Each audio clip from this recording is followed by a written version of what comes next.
guys, and welcome to my channel. In this video, we're going to be talking about the waiting game.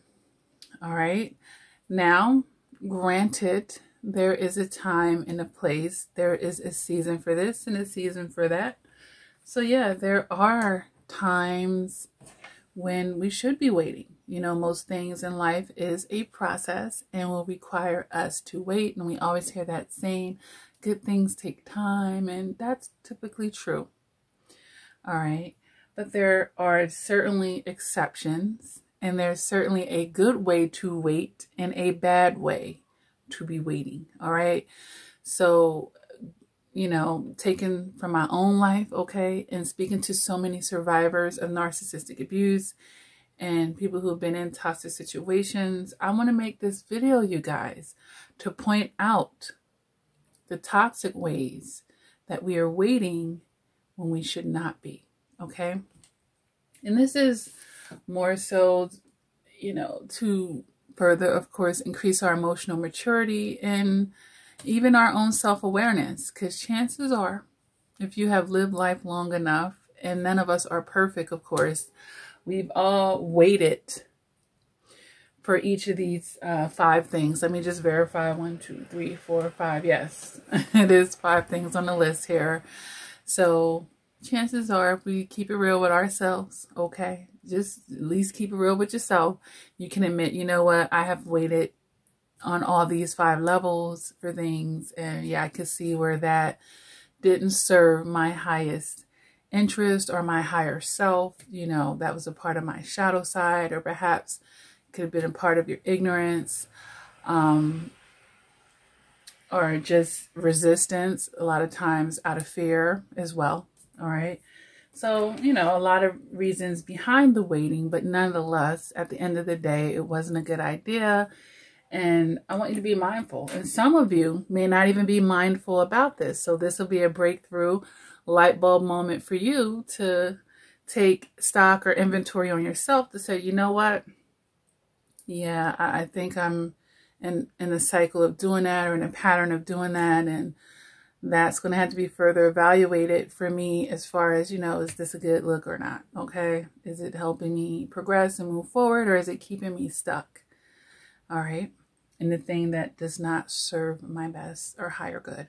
All right. So let's go ahead and jump down here on the list. And of course, I will always encourage anyone viewing my videos to hit the like button. It does push my content out in YouTube. I'm very happy with the growth on this channel, and we just reached 20K subscribers a few days ago. So, you know, I'm really celebrating that and thankful and happy that 20,000 or more, you know, people are listening to what I have to say and finding value in that. And that's what I definitely want to continue to do in increasing the content. I have a lot of great things coming up for you guys. The next thing that I'm going to be doing is a series on when the narcissist is a family member. And I'm going to go down each family member, you know, the general family members, starting with the mother, you know, when your mom is a narcissist, and the father, the sister, the brother, the cousins, aunts, and uncles. And then I will do the grandparents as well. And basically, perhaps some case studies may be involved in these videos, or basically just helping people who are in those situations and being very specific about it. Like, yeah, when your mother is a narcissist, and not just a general thing with family members. But I will do a general video before I get down into the specifics. And I will be creating a playlist for this. So hopefully you guys are excited about that content to come, because I'm definitely excited about presenting it to you guys. All right. But, you know, I don't want to digress too far, but I like to grab your attention while I have it, as I do always recommend that you guys watch my videos all the way to the end. It's very wise to do that on a channel like this, because I'm a vessel and I never know when something is going to pop in my head.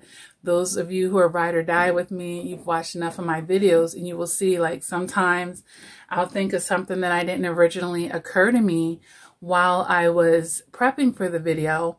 And I'll be like, oh, I guess we got 11 things instead of 10.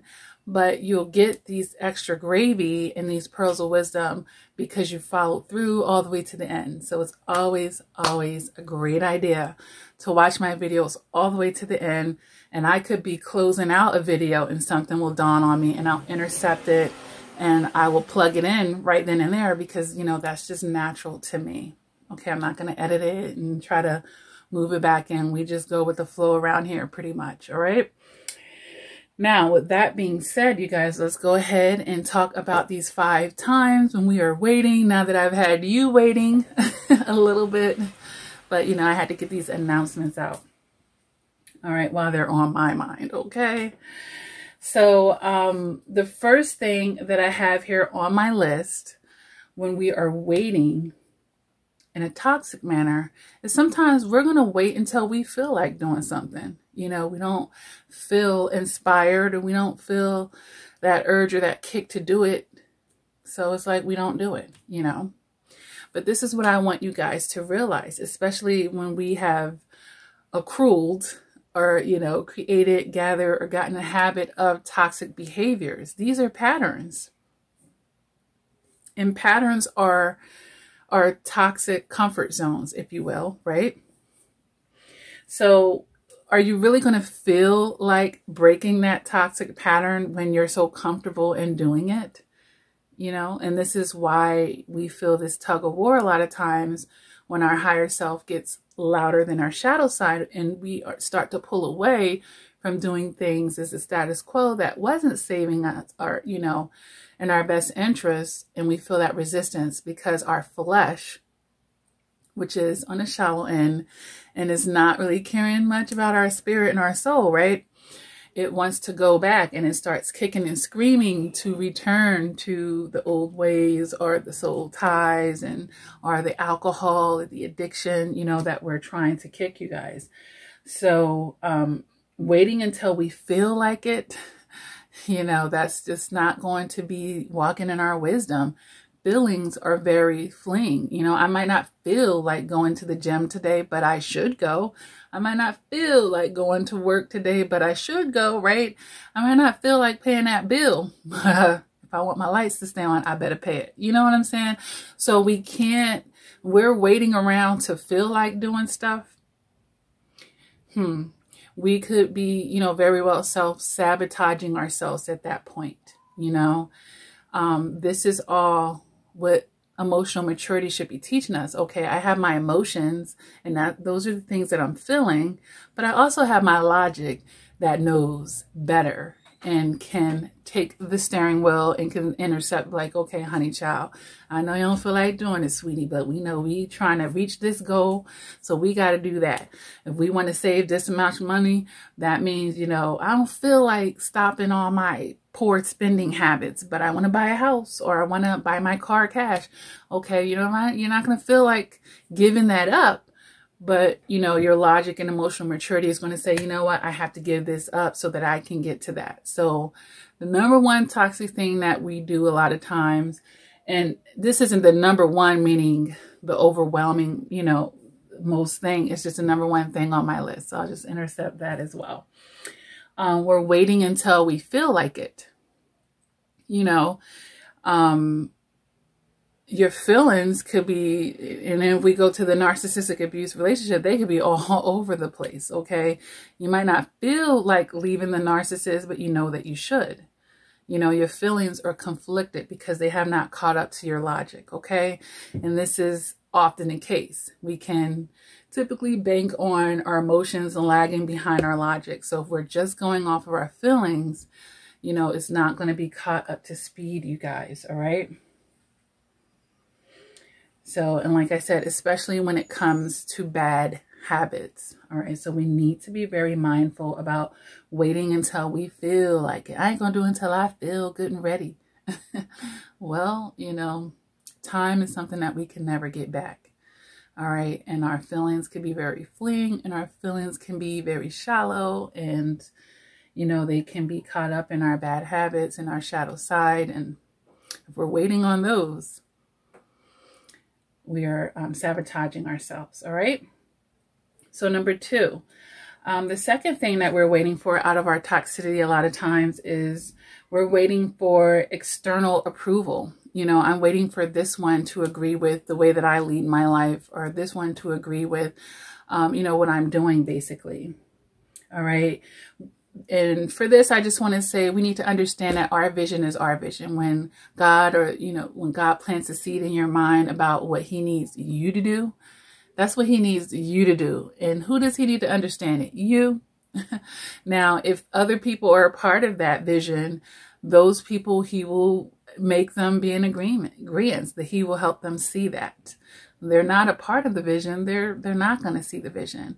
But ultimately, if it's work that he's calling you to do, you're the one who need to see this. So, you know, a lot of times people who cross this channel have been in the habit of needing the external environment to co-sign things. And this is, you know, a signal of codependency as well, you guys. All right.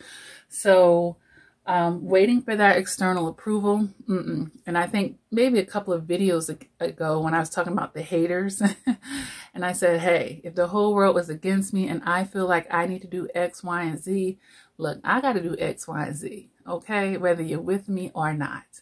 So when we let that go, it's extremely empowering as well. Okay. Because when we're waiting, we're giving the power to something else in that moment. All right, so we got to be very mindful about that aspect of things as well. So, all right, you guys, so let's get to the third thing on my list here, which is waiting for the perfect timing. Nothing in life is perfect, but I do believe in divine timing. And sometimes, you know, that escapes us until hindsight comes. And while there can be a better time to do something, there usually isn't a perfect timing, you guys. So, and like I said, divine time is pretty interesting. And when we think it's the worst time, ended up being the right time and ended up being, you know, the ordained timing of things, you know. So while we're waiting for this perfect timing, usually time is doing what? It's fleeing us. And like I said, it's something that we can't get back. So, you know, I'll wait until this happens, when that happened, and it's like, look, honey, just go ahead and start taking your steps towards today. All right, start going towards that today and stop waiting for everything to feel perfect around you to be able to strive towards or work on something. And then honestly, some things are time sensitive. You know, we can be putting so much time into what we would perceive to be the perfect timing of something, and something could actually be very time sensitive. And then, you know, on the far end of the spectrum, life-threatening as well, especially when we're talking about abusive relationships and domestic violence, where someone is putting their hands on you, threatening to kill you and this type of thing. Well, you know, the perfect time to leave them is now. You know, those type of situations, you need to just get out of there and have faith in God, understanding what you're going through, and he will put strangers, family and friends in your pathway to help shield you during that time. He will give you an out and a way out. Okay, you just have to want to see it and not be living your life in fear. All right, so, you know, be mindful of this whole concept of a perfect time, because that is certainly the exception, you know. Yeah, sometimes we do hear people say, you know what, that was the perfect timing. Usually it's in hindsight, you know. A lot of times people aren't able to see that synchronicity for what it is, and it may go against how they thought things were going to fall into line. And so our perceptions of this perfect timing could keep us in situations longer than we should be. Okay. So number 4 here on my list is waiting for karma or revenge. You know, like, I'll stop looking back on this person's profile, or I'll stop checking for them when I see them fall on their face, or when I feel like I've acquired some type of justice for, you know, what I've been experiencing, for instance, you know, or I'll stop dibbling and dabbling in this energy when I get my revenge on them, you know. And this, you know, keeps exposing you And it keeps you kind of in like this revolving door, and it kind of keeps you stuck, if you will, around the very energy that you want to get away from. And your focus is on that as well. So you're giving further energy or further life to that situation. Okay. So waiting for karma or revenge. Number one, you know, God has a great sense of humor. It may not even be you who dishes out this karma or revenge. But when we're talking about these toxic people like narcissists, the best revenge you could actually do is actually detaching from them and going on and being successful and happy, not giving up on love and life because of your experience with them. Those are actually the best ways to get revenge on a person like that, because then, you know, their darkness, their toxicity, it wasn't able to be the poison that poisoned you to death, if you will, because there's a such thing as the walking dead, and people who are just so traumatized and tormented through that experience that they just give up on good things and happiness and peace, and they just perpetuate, you know, the victim mentality at that point, and then the abuser is winning on that level. Okay. In karma, we're not in that person's shoes. People face things that we will know nothing about, and when we're talking about a person that wears a false mask, they will try to hide this from you. But sometimes God will give you that front row seat, you know, whether you like, I wasn't even seeking to see the karma or revenge. I just wanted to move on with my life, Lakia. But I ended up being able to see where they got disciplined, or they got punched in the gut too, and or they had to be accountable for this or that. And, you know, it is what it is. All right. So yeah, waiting for that karma or that revenge, that could definitely keep you stuck and actually intensify that negative energy, the very same energy that you want to get away from. All right. So, you know, be able to release, because that waiting for that is also going to be speaking to not letting go, you know, because as long as you're in that energy, you have not let go of the situation. And now you are the bag lady or the bag man, and you are certainly carrying that with you. So be mindful. That's like holding a piece of the toxic energy in you. I mean, if you had cancer or something and they said, okay, do you want us to remove 100% of the tumor or 90% of it? You're going to want them to remove 100% of it, right? So it's the same, kind of look at it as that, like I need to remove 100% of this. I'm not going to hold on to even 10%, because that 10% can grow again, you know, because it wasn't fully removed.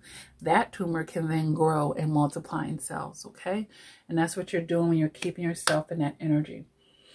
All right, so we're going to stop, you know, continuing to expose ourselves and, you know, keep looking back and checking in, reliving, you know, all of this is tied into that karma and that revenge, because it's keeping it on the forefront of your mind as well.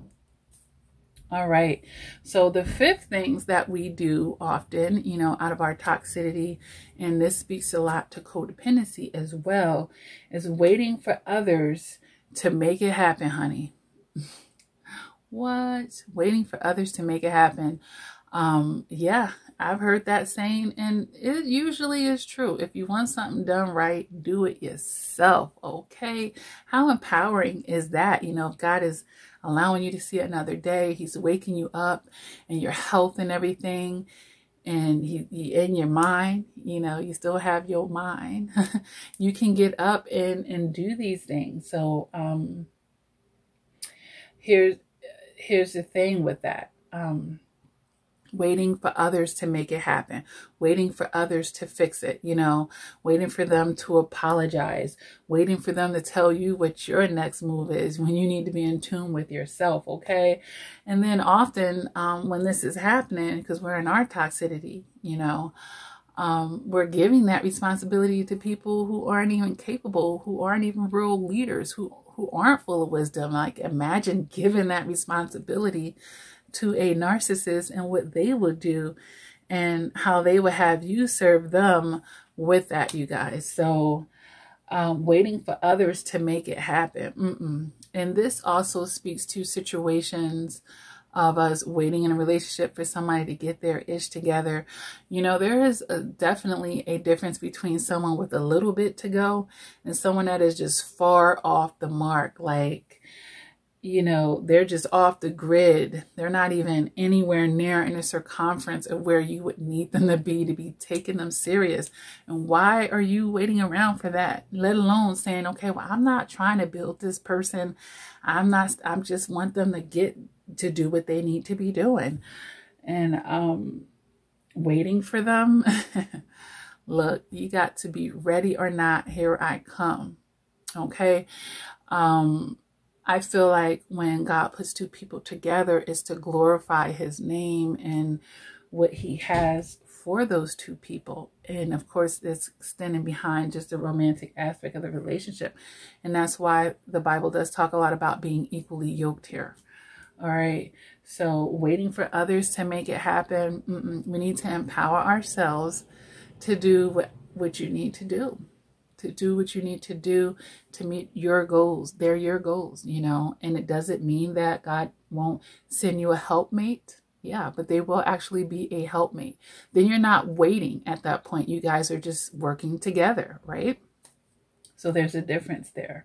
But waiting for someone else to actually be a team player, for them to actually be a companion and a partner, for them to learn how to just be honest. You're waiting for them to have core foundational character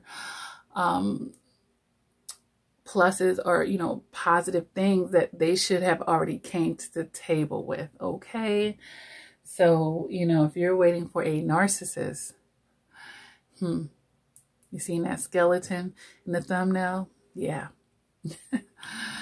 Don't do it. All right.